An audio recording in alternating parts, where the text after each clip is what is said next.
Hello viewers, চলে এসেছি নতুন একটি ক্লাসে। আজকের ক্লাসে তোমাদের স্বাগতম।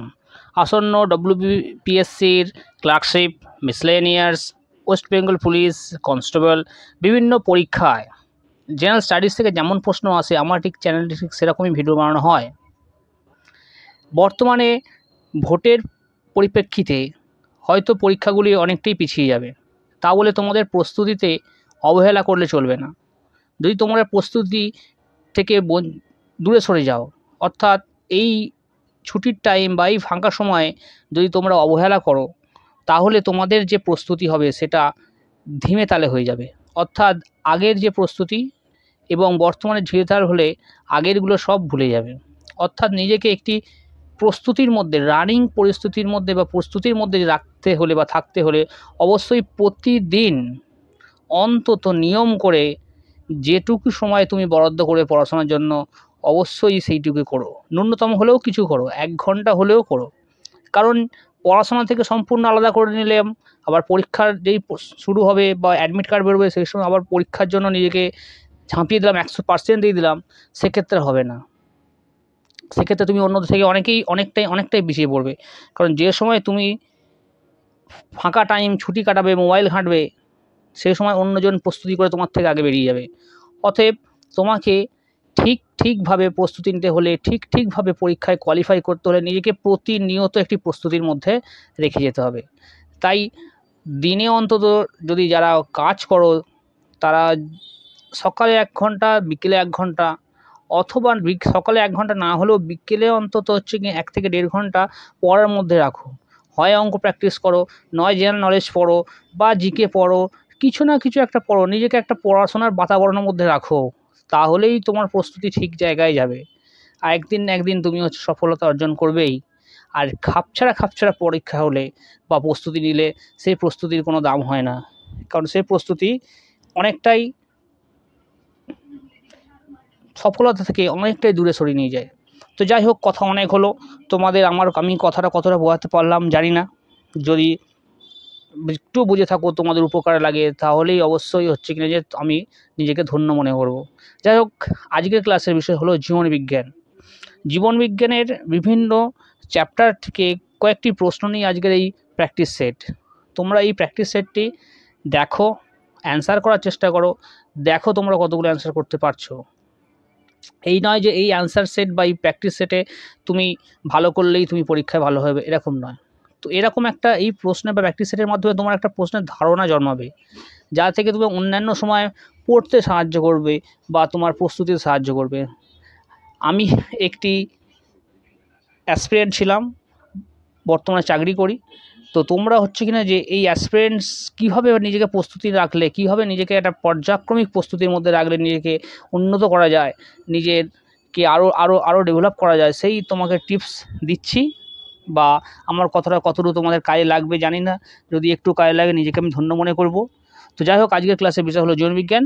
আমরা শুরু করি আজকের ভিডিও।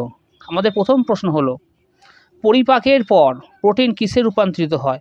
পরিপাকের পর প্রোটিন কিসে রূপান্তরিত হয়?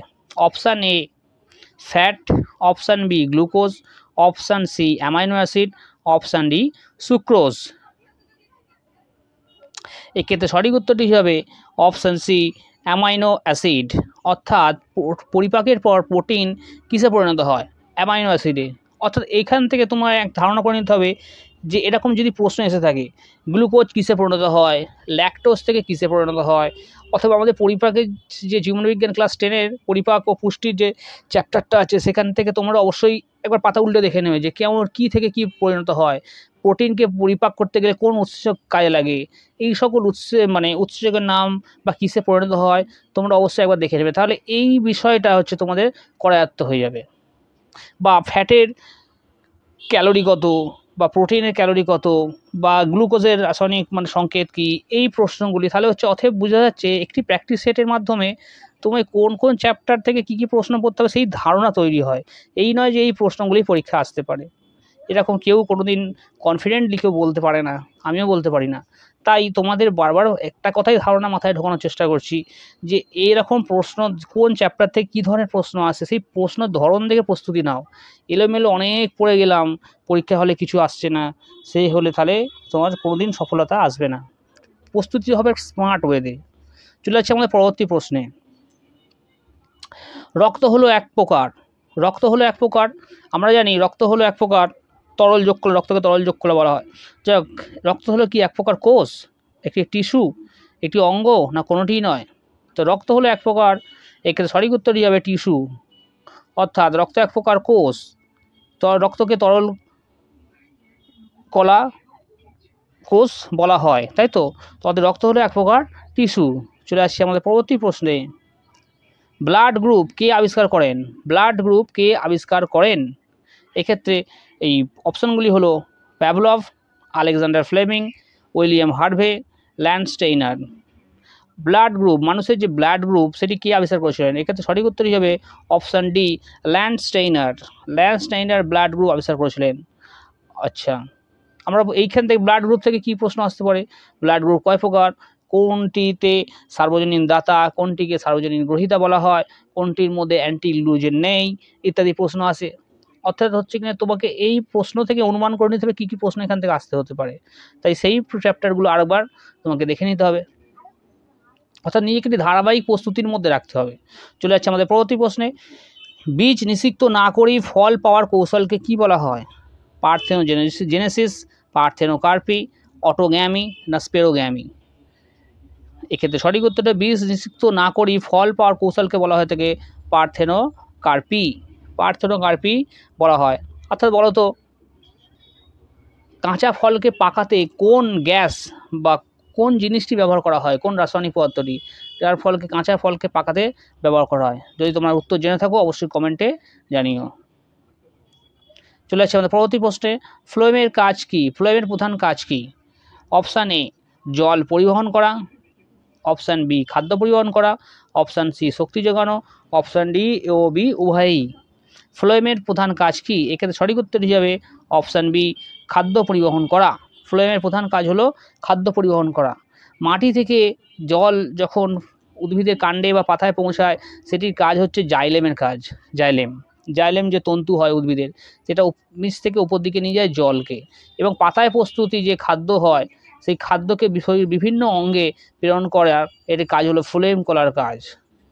তাহলে অর্থাৎ জাইলেম ফ্লোয়েমের কাজ বোঝা গেল।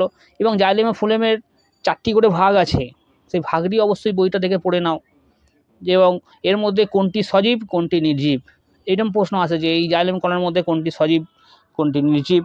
তথে হচ্ছে কি যে প্রশ্ন ধরন দেখে তোমাকে আরও প্রস্তুতি নিতে হবে। চলে আসছে আমাদের পরবর্তী প্রশ্নে। কাঁচা ফলকে কৃত্রিমভাবে পাকাতে কোন গ্যাস ব্যবহার করা হয়? কাঁচা ফলকে কৃত্রিমভাবে পাকাতে কোন গ্যাস ব্যবহার করা হয়? এক্ষুনি এটি বলেছিলাম। আচ্ছা, প্রথম অপশান হলো acetylene, option B ethylene, option C ethane, option D carbon dioxide. এক্ষেত্রে সঠিক উত্তরই যাবে অপশান বি ইথিলিন, অর্থাৎ ইথিলিন গ্যাস প্রয়োগের মাধ্যমে কাঁচা ফলকে কৃত্রিমভাবে পাকাতে সাহায্য করা হয়। চলে আসছে আমাদের পরবর্তী প্রশ্নে। ভিনেগার কিসের দ্রবীভূত মিশ্রণ? মানে কিসের দ্রবীভূত মিশ্রণ? ভিনেগার না, ভিনিগার কিসের দ্রবীভূত মিশ্রণ?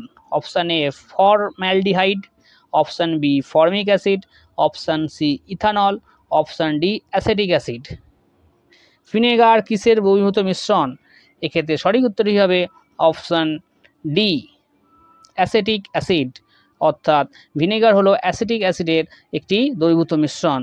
চলে আসছে আমাদের পরবর্তী প্রশ্নে। ভিটামিন সি এর রাসায়নিক নাম কি? ভিটামিন সি এর রাসায়নিক নাম কি? Option A tocopherol, option B cyanocobalamin, option C ascorbic acid, option D thiamine.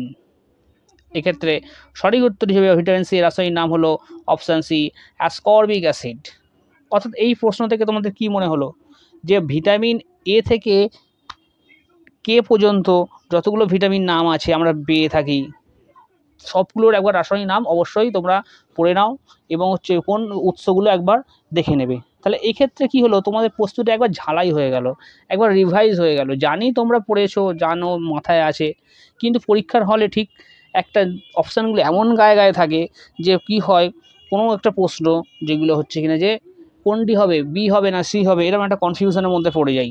অর্থাৎ প্রস্তুতি যদি সঠিক হয়ে থাকে তাহলেই একদম সঠিক উত্তরটিকে টিক মেরে আসতে পারি, এবং এই কয়েকটি প্রশ্নেরই দ্বারা নির্বাচন হয়ে যায়। চলে যাচ্ছে আমাদের পরবর্তী প্রশ্নে। ভালকানাইজেশন পদ্ধতিতে কোন দ্রব্যের সাথে রবারকে উত্তপ্ত করা হয়? ভালকানাইজেশন পদ্ধতিতে কোন দ্রব্যের সাথে রবারকে উত্তপ্ত করা হয়? Option A sulphur, option B lime, option C potassium permanganate, option D naphthalene. এক্ষেত্রে সঠিক উত্তর হিসেবে অপশান এ সালফার, অর্থাৎ ভালকানাইজেশন পদ্ধতিতে রবারের সাথে সালফার দ্রব্যকে উত্তপ্ত করা হয়। চলে আসছে পরবর্তী প্রশ্নে। নিউটন কে আবিষ্কার করেছিলেন? অর্থাৎ নিউটন কে আবিষ্কার করেছিলেন? Option A J Chadwick, J Thomson, Rutherford না নিলস বোর। এক্ষেত্রে সঠিক উত্তরটি হবে option A J Chadwick. Neutron কে আবিষ্কার করেছিলেন? এতে সঠিক উত্তরটি হবে জে স্যাডউইক। অর্থাৎ এই ক্ষেত্রে কি মাথায় আসলো? এই নিউটনকে আবিষ্কার করেছিলেন, এর পরবর্তী প্রশ্ন হতে পারে প্রোটনকে আবিষ্কার করেছিলেন বা ইলেকট্রনকে আবিষ্কার করেছিলেন, বা এদের মাধ্যমে প্রত্যেকটির হচ্ছে কিনা যে আধান জিজ্ঞেস করতে পারে, পজিটিভ কণা, নেগেটিভ কণা, নিস্তরিত কণা কোনটি, হাইড্রোজেনের মধ্যে কোন কণা পাওয়া যায় না, বা প্রতিটি কণার ভরটা দেখে নিতে হবে একবার, এবং কোন বিজ্ঞানী কি পরীক্ষা করেছিলেন। যেমন তোমার রাদারফোর্ড হচ্ছে কিনা যে প্রোটিন আবিষ্কার করার সময় কিছু একটা পরীক্ষা করেছিলেন, কোন পাতের উপর সেটা করেছিলেন, বা ক্যাথোড-রশ্মিকে আবিষ্কার করেছিলেন, ইত্যাদি বিভিন্ন প্রশ্ন এখান থেকে এসে যেতেই পারে। অর্থাৎ এই প্রশ্নের মাধ্যম ধরে কি প্রশ্ন আসবে তুমি আরবার বই থেকে প্রস্তুতি নিয়ে নিও। চলে যাচ্ছে, ভিডিওটা লম্বা হয়ে যাচ্ছে, তাড়াতাড়ি শেষ করি। চলে যাচ্ছে আমাদের পরবর্তী প্রশ্নে। কিসের অভাবে স্কারভি রোগ হয়? কিসের অভাবে স্কারভি রোগ হয়? Vitamin D, vitamin B, vitamin C, vitamin A. এক্ষেত্রে সঠিক উত্তরটি যাবে option C vitamin C. Vitamin C এর অভাবে স্কারভি রোগ হয়। ভিটামিন ডি এর অভাবে কী রোগ হয়? ভিটামিন ডি এর অভাবে রিকেট রোগ হয়। চলে যাচ্ছে আমাদের পরবর্তী প্রশ্নে। আলোকবর্ষ কিসের একক? আলোকবর্ষ কিসের একক? অপশান এ সময়, অপশান বি দূরত্ব, অপশান সি আলো, অপশান ডি আলোর প্রগাঢ়তা। এক্ষেত্রে সঠিক উত্তর হিসেবে অপশান বি দূরত্ব। আলোকবর্ষ হলো কিসের একক? দূরত্বের একক। অর্থাৎ দূরত্ব মাপার সবচেয়ে বড় একক কি? দূরত্ব মাপার সবচেয়ে ছোট একক কি? 1 অ্যাংস্ট্রম সমান কত ইউনিট? ইত্যাদি প্রশ্ন এসেই থাকে। অতএব তোমরা এইগুলোকে প্রশ্নগুলোকে একবার বই থেকে রিভাইজ করে নাও বা দেখে নাও। চলে যাচ্ছে আমাদের পরবর্তী প্রশ্নে। ড্রাই আইস কী দিয়ে তৈরি হয়? ড্রাই আইস কী দিয়ে তৈরি হয়? শুকনো বরফ। অপশান এ জল, option B chlorine, option C hydrocarbon, option D carbon dioxide. Dry ice কী দিয়ে তৈরি হয়? এক্ষেত্রে সঠিক উত্তর হিসাবে option D carbon dioxide. Dry ice তৈরি হয় কার্বন ডাইঅক্সাইড দিয়ে। চলে যাচ্ছে আমাদের পরবর্তী প্রশ্নে। এইডস কী থেকে হয়? এইডস একটি ভয়াবহ মারণ রোগ। এই এইডস কোন অণুজীবের দ্বারা হয়ে থাকে? Option A bacteria, option B virus, option C protozoa, option D helminth. এক্ষেত্রে সঠিক উত্তরটি হয়ে যাবে অপশান বি ভাইরাস। এইডস কী থেকে হয়? এইডস হয়ে থাকে এইচআইভি ভাইরাস থেকে। এইচআইভি ভাইরাসের দ্বারা এইডস ছড়ায় বা হয়ে থাকে। চলে যাচ্ছে আমাদের পরবর্তী প্রশ্নে। সিনকোনা গাছের কোন অংশ থেকে কুইনাইন পাওয়া যায়? সিনকোনা গাছের কোন অংশ থেকে কুইনাইন পাওয়া যায়? অপশান এ বীজ, অপশান বি পাতা, অপশান সি ফুল, অপশান ডি ছাল। সিনকোনা গাছের কোন অংশ থেকে কুইনাইন পাওয়া যায়? অর্থাৎ সিনকোনা গাছ থেকে তো কুইনাইন পাওয়া যায়, এটা জানা গেল। সর্পগন্ধা গাছ থেকে কী পাওয়া যায়? ধুতরা গাছ থেকে কী পাওয়া যায়? চা থেকে কী পাওয়া যায়? কফি থেকে কী পাওয়া যায়? মানে কফি থেকে কী পাওয়া যায়? ইত্যাদি প্রশ্ন থেকে বিভিন্ন পরীক্ষায় ঘুরিয়ে ফিরিয়ে আসে। বা নাইট্রোজেন যুক্ত একটি উপকারের নাম লেখো, নাইট্রোজেন বিহীন একটি উপকারের নাম লেখো। তো এরকম প্রশ্নগুলো তোমাকে বারবার বই থেকে একবার রিভাইজ করে নিতে হবে। যখনই কোনো প্র্যাকটিস সেট করবে, দেখবে অর্থাৎ এরকম প্রশ্ন আসছে, তুমি একটু প্রশ্নগুলো প্রস্তুত করে চলে রাখো। এই প্রশ্নের সঠিক উত্তরটি হবে কি? সিনকোনা গাছের কোন অংশ থেকে কুইনাইন পাওয়া যায়? এক্ষেত্রে সঠিক উত্তরটি হবে অপশান ডি ছাল। কি সিনকোনা গাছের ছাল থেকে কুইনাইন পাওয়া যায়। আচ্ছা, কুইনাইন কি থেকে কিসের ওষুধ তৈরি করা হয়? জানা থাকলে উত্তরে অবশ্যই কমেন্ট করো। চলে যাচ্ছে আমাদের পরবর্তী প্রশ্নে। সেরিব্রাল ম্যালেরিয়া কী থেকে হয়? সেরিব্রাল ম্যালেরিয়া কী থেকে হয়, কোন প্রকার মশা থেকে হয়? প্লাজমোডিয়াম ভাইভ্যাক্স, প্লাজমোডিয়াম ম্যালেরিয়া, কথাটা ভুল হয়েছে, কোন প্রকার মশা থেকে না, কোন প্রকার জীব থেকে বা ব্যাকটেরিয়া থেকে হয়ে থাকে? Plasmodium vivax, plasmodium malaria, plasmodium falciparum, না কোনোটিই নয়? সেরিব্রাল ম্যালেরিয়া, এক্ষেত্রে মানুষের মৃত্যু পর্যন্ত হতে থাকে। এই প্রশ্নের সঠিক উত্তর হিসেবে option C plasmodium falciparum. Plasmodium falciparum থেকে সেরিব্রাল ম্যালেরিয়া হয়ে থাকে। চলে যাচ্ছে আমাদের পরবর্তী প্রশ্নে, প্রাণীদেহের দীর্ঘতম কোষ কী? প্রাণীদেহের দীর্ঘতম কোষ কী? অপশান এ স্নায়ুকোষ, option B hepatocyte, option C রক্তকোষ, অপশান ডি পেশিকোষ। এক্ষেত্রে সঠিক উত্তরটি হয়ে যাবে অপশান এ স্নায়ুকোষ। প্রাণীদেহের দীর্ঘতম কোষ হলো স্নায়ুকোষ। চলে যাচ্ছে আমাদের পরবর্তী প্রশ্নে, কোন তাপমাত্রায় সেলসিয়াস ও ফারেনহাইট স্কেল একই ফল দেয়? কোন তাপমাত্রায় সেলসিয়াস ও ফারেনহাইট স্কেল একই পাঠ দেয়? এই প্রশ্নটি অনেকবার পরীক্ষায় পেয়েছি। Option A 0 degree, option B 32 degree, option C -40 degree, option C 40 degree. এক্ষেত্রে সঠিক উত্তরটি হবে অপশান সি -40 ডিগ্রি সেন্টিগ্রেড। রাত্রিকালীন অন্ধতা কোন বা কিসের অভাবে হয়, মানে কোন ভিটামিনের অভাবে? বললাম তো প্রতিটা ভিটামিনের অভাবের যে কারণগুলো সেটা অবশ্যই তোমাকে পড়ে রাখতে হবে। অপশান সি মানে option A vitamin C, option B vitamin E, option D vitamin D, option D হলো ভিটামিন এ। অর্থাৎ vitamin C, vitamin E, vitamin D না ভিটামিন এ।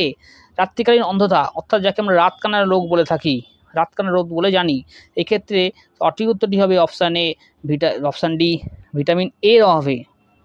অর্থাৎ ভিটামিন এর অভাবে রাতকানা রোগ হয়ে থাকে। চলে যাচ্ছে আমাদের পরবর্তী প্রশ্নে, জলের ঘনত্ব কোন তাপমাত্রায় সর্বাধিক হয়ে থাকে? জলের ঘনত্ব কোন তাপমাত্রায় সর্বাধিক হয়ে থাকে? Option A 0 degree centigrade, option B 32 degree centigrade, option C 50 degree centigrade, option D 4 degree centigrade. এক্ষেত্রে সঠিক উত্তরটি যাবে option A D 4 degree centigrade. তো বন্ধুরা, ভিডিওটি কেমন লাগলো অবশ্যই কমেন্টে জানিও। এই ভিডিওতে আমি প্রশ্নের বাইরে অনেক কথা বলেছি, যেগুলো তোমাদের হয়তো ভালো নাও লাগতে পারে। তো যাই হোক, যদি একটু তোমাদের ভালো লেগে থাকে, একজনেরও ভালো লেগে থাকে, তাহলে অবশ্যই নিজেকে আমি ধন্য মনে করব। আমার কথার দ্বারা যদি কেউ একটু অনুপ্রাণিত হও, তোমাদের জীবনে একটু পরিবর্তন নিয়ে আসো, নিজেকে সঠিক লাইনে নিয়ে গিয়ে জীবনে সফল যদি হও, তাহলে আমি নিজেকে এই জীবন পাওয়ার জন্য নিজেকে ধন্য মনে করব। যাই হোক, ভিডিওটি দেখার জন্য তোমাদের ধন্যবাদ। যদি ভিডিওটি ভালো লেগে থাকে চ্যানেলটিকে সাবস্ক্রাইব করে পাশে থেকো এবং আমার পাশে থেকো। এখন ভিডিওটি দেখার জন্য ধন্যবাদ।